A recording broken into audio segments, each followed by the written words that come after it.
আমাকে সেই এত বড় একটা ফিল্মের অংশ করেছেন প্রডিউসার্সরা অ্যান্ড ডিরেক্টররা। সো আমি আপনাদের সবার কাছে কৃতজ্ঞ আমাকে ছবিতে নেওয়ার জন্যে। আর সবাই দর্শকরা যারা আমাদের ফার্স্ট গান উড়াধুরাকে এত ভালোবেসেছেন, তাই জন্য আমি ধন্যবাদ জানাই। Thank you so much for loving the Uradhura. আর সবাই বলছে, সকাল থেকে আমি শুনছি, আমি অনেক সকালে এসেছি, এখানে প্রমোশন চলছিল আমাদের সবার, আপনিও বাংলা কথা বলেন। সো আমি বিশ্বাস করি আমরা সবাই বাঙালি, আর আমাকে গেস্ট বলবেন না, আমি আপনাদেরই বন্ধু, আপনাদেরই মেয়ে, আপনাদেরই বোন।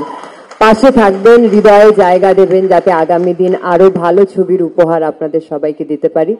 আর এটা আমার ফার্স্ট বাংলাদেশি ছবি, মানে বাংলাদেশি ছবি ইন কোটস বলতে চাই, কারণ কি আমি খুবই এক্সাইটেড এই ছবিটা কে নিয়ে, বিকজ তোমাদের সবার প্রিয় শাকিব খান রয়েছে সেখানে।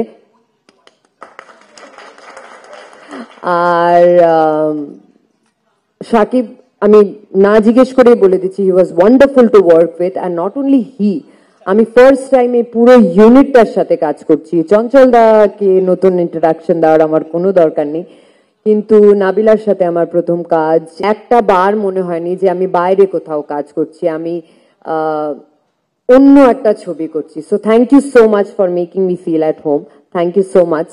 আর আমি জানি বাংলাদেশি মিডিয়ার অ্যাপ্রোচ, রিচ প্রচুর।